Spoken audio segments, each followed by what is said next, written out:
Hello and welcome to this December 15th, 2010 video version of InvestEd Central's Chart of the Day.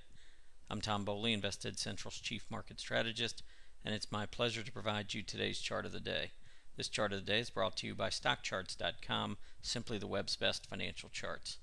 Today we're taking a look at Staples, ticker symbol SPLS.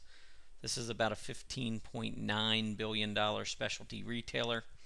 Taking a look at the chart, you can see we were in a downtrend for a number of months, continued to print lower lows and lower highs, volume very heavy on the downside. That all changed as we hit a bottom here in late August into early September. You can see the volume actually picked up on this reversal here, and after moving higher on some pretty decent volume throughout September, we went sideways in a flag pattern for a period of time. And it was actually the breakout of this flag pattern right here on heavy volume.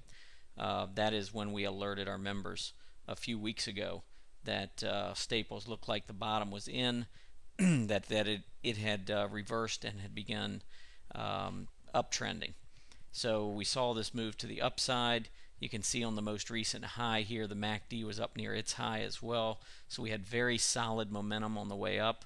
And now recently on this pullback to the 20-day moving average, it seems like a pretty good area for a possible entry point. At the most recent high, you can see that the RSI had climbed up to about 75. We had stochastics in the 90s.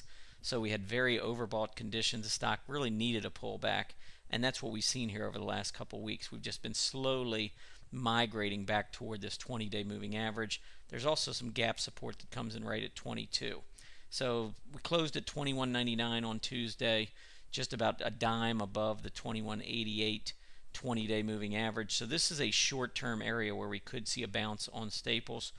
If you wanted to play it as a very short-term trade, you could use that 20-day moving average as a closing stop and look for a push back up close to maybe 22.80, 22.90. So pretty decent reward to risk there. If you want to give it more room, then I would consider maybe a partial entry at the current level and then wait to see if you can get this breakout, which was at about 21.10, 21.15.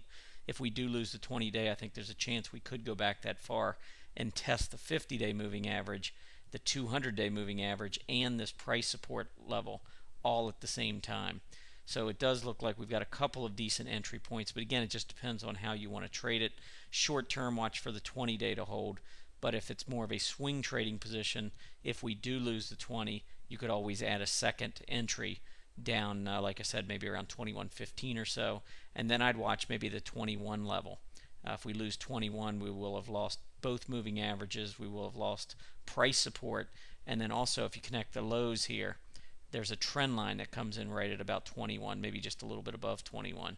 So a loss of $21 obviously would have a number of negative implications there. So that's what I would watch to the downside on Staples.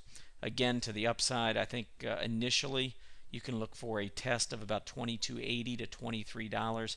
I think we're going to go back above that eventually. And if we do and we break out above 23, you want to watch to make sure volume confirms that move to the upside. I hope you've enjoyed our presentation today. Be sure to check out our chart of the day every day at InvestEdCentral.com.